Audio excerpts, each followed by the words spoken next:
পাছফালে এটা বিশেষ এখন ছবি আছে আমি দেখুৱাইছো চাওক বিধানসভাৰ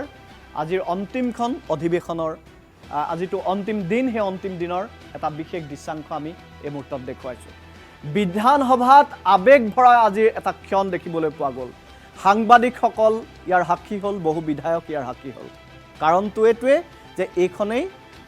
হিমন্ত বিশ্ব শৰ্মাৰ চৰকাৰখনৰ অন্তিমখন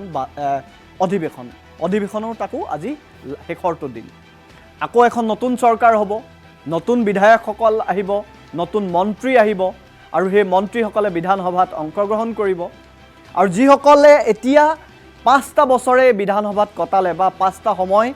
বিধায়ক হিচাপে থাকিলে বিধানসভাৰ কক্ষলৈ আহি কেনে ধৰণৰ তিতা মিঠা অভিজ্ঞতা হ'ল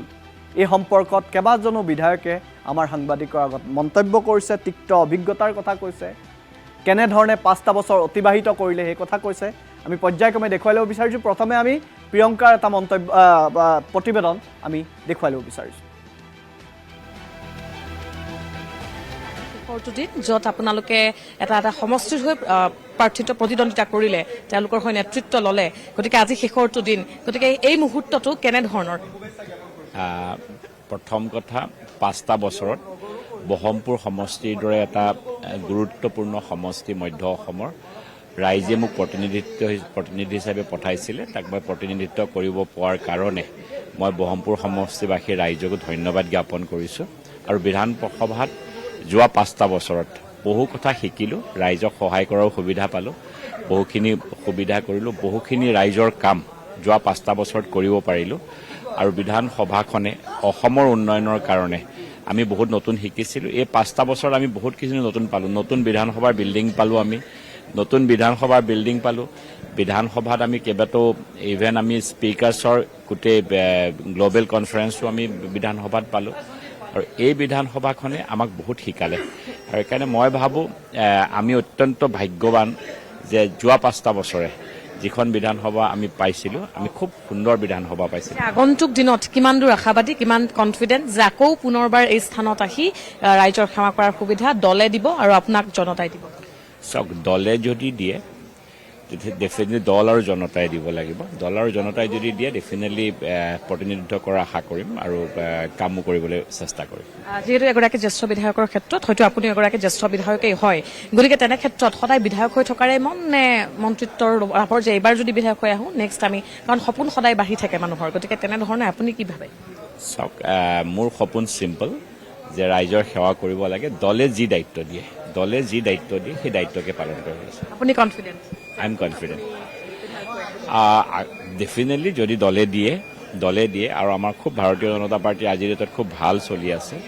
দলে যদি ভাৰতীয় জনতা পাৰ্টিয়ে টিকেট দিয়ে মই ভাবোঁ আকৌ বিধায়ক হৈ আহিম এবাৰ কেইগৰাকী বিজেপি বিধায়ক থাকিব বিজেপি বিধায়ক বৃদ্ধি হ'ব নে কমাৰ কিবা সম্ভাৱনা আছে কেনেকৈ ধৰণৰ আমিতো বিচাৰোঁ বিজেপি বিধায়ক 126জনেই হওক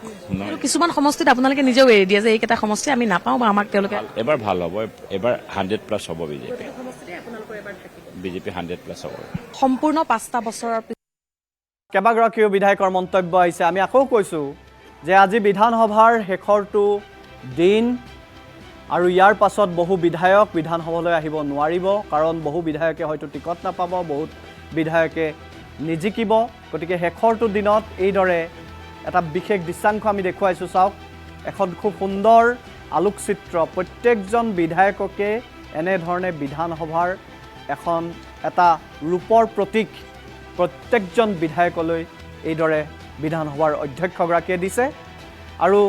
বহুত আবেগ ভৰা ক্ষণ আজিৰ দিনটোত আচলতে আমি সেইবাবে উল্লেখ কৰিছোঁ আবেগ ভৰা এটা ক্ষণ বহু বিধায়ক পুনৰবাৰ বিধানসভালৈ আহিবলৈ সুবিধা নাপাব নতুন বিধায়ক আহিব নতুন মুখ আহিব নতুন মন্ত্ৰী হ'ব নতুনকৈ এখন চৰকাৰ হ'ব আৰু এই যিটো শেষৰটো দিন বিধায়কসকল একত্ৰিত হ'ল সঁচাকৈ আবেগ ভৰা এটা ক্ষণ কেইবাগৰাকীও বিধায়কৰ মন্তব্য আহিছে আমি পৰ্যায়ক্ৰমে মন্তব্যসমূহ শুনাব বিচাৰিছোঁ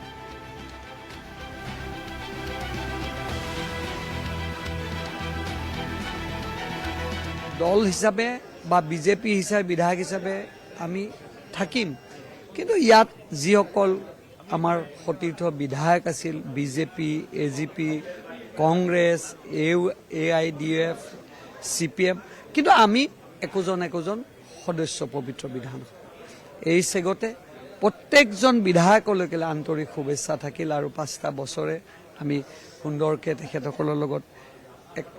বন্ধুত্বমূলক সম্পৰ্কৰে ৰাজনীতিৰ ঊৰ্ধত থাকি আমি কটালোঁ। ব্যক্তিগত আমাৰ কাৰো লগত কাৰো এটাও আজিলৈকে মতবিৰোধ নাথাকিল। দলীয়ভাৱে যথেষ্ট থাকিব আৰু মই ভাবোঁ এইখন সুন্দৰ বিধানসভাত যাৰ নেতৃত্ব আমাৰ বিশ্বজিৎ দৈমাৰীয়ে দিলে, যাৰ নেতৃত্বত আমি বিধানসভাত সাহসেৰে থিয় হ'লোঁ ডক্টৰ হিমন্ত বিশ্ব শৰ্মা, আমি গৌৰৱী অসমীয়া, আমি গৌৰৱী একোজন ভাৰতীয় জনতা পাৰ্টীৰ বিধায়ক আৰু অলপতো আৱেগিক অভিজ্ঞতা ঢেৰ আছে। আজি মই হেৰি হয় উল্লেখযোগ্য এতিয়া ধৰি লওক অভিজ্ঞতা ঢেৰ আছে। আজি মই হেৰি হয় উল্লেখযোগ্য এতিয়া ধৰি লওক এইখন হ'ল নহয়, এইখন আছে ন, এই বহুত দিন বন্ধ হৈ আছিল নহয়। আমাৰ দিনত বহুত কষ্ট কৰি কামখিনি আৰম্ভ কৰি পেলাই এদিন আমি ছেশ্যন ইয়াত কৰিছিলোঁ। মোৰ লাষ্টৰ দিনটোত এছেম্বলিৰ আমাৰ সেইদিনা মই স্পীকাৰ হিচাপে আমাৰ মেম্বাৰখিনিক মাতি ঘৰটোত বহুৱাই পেলাই আমি এখন লাষ্ট ছেশ্যনটো দিছিলোঁ। কিন্তু মই এইটো অফিচিয়েলি কৰা নাছিলোঁ, কেলৈ যে আমাৰ কাম বাকী তেতিয়াও আছিল। এতিয়া মই খুব সুখী যে গোটেই কামখিনি শেষ হ'ল। এইটো এটা ডাঙৰ আমি চেঞ্জ আনিব পাৰিলে সক্ষম হৈছিলোঁ। আৰু এই আগতেও চেষ্টা কৰিছিলোঁ, বহুত দিন পৰি আছিল। সেই সময়ত বিত্তমন্ত্ৰী আমাৰ হিমন্ত বিশ্ব শৰ্মাৰ, মুখ্যমন্ত্ৰী সৰ্বানন্দ সোণোৱালে এই কামখিনি কৰাত আগ্ৰহ দেখুৱালে আৰু তাৰ কাৰণে আজি এইটো হৈছে। আৰু বিভিন্ন বিষয় উত্থাপন কৰিবলৈ আমি চেষ্টা কৰিছোঁ। জনসাধাৰণক যিবিলাক বিষয়ে চুই যায়, আমি সদনত স্বাভাৱিকতে বিভিন্ন বিষয় উত্থাপন কৰিবলৈ আমি চেষ্টা কৰিছোঁ। জনসাধাৰণক যিবিলাক বিষয়ে চুই যায় আমি উত্থাপন কৰিবলৈ চেষ্টা কৰিছোঁ। কিন্তু যেতিয়া ভাৰতীয় জনতা পাৰ্টীৰ দৰে পাৰ্টীৰ যেতিয়া সংখ্যাগৰিষ্ঠতা থাকে, বহু কথা তেওঁলোকে কাণো নিদিয়ে আৰু কোৱাটো খলাকটি সাৰ হৈ যায় আৰু তেওঁলোকে গুৰুত্ব নিদিয়ে। কিন্তু ডেমক্ৰেচিত গুৰুত্ব দিয়া দৰকাৰ, বিৰোধী পক্ষৰ কথাকো গুৰুত্ব দিয়া দৰকাৰ। কিন্তু মোৰ অনুভৱ হৈছে বহু কথা, বহু বিষয় আমি উত্থাপন কৰিলোঁ, চৰকাৰে ঠিক ধৰণে মনোযোগ দিয়া বুলি মই নাভাবোঁ। ইমান দিনৰ যি আপোনালোকে যিটো কথা আপুনি উত্থাপন কৰিলে, ইমান দিনৰ দীঘলীয়া এটা টাৰ্মৰ, 5 বছৰীয়া টাৰ্মৰ পিছত আজিৰ দিনটো যিহেতু শেষৰটো দিন, আপুনি ক'লেই যে বিজেপিয়ে বিভিন্ন বিষয়, বিভিন্ন কথা গুৰুত্ব নিদিয়ে। আজি শেষৰটো দিন হিচাপে ক'ৰবাত নহয় ক'ৰবাত মনত আসাম টক্স, আপোচবিহীন অসম কণ্ঠ।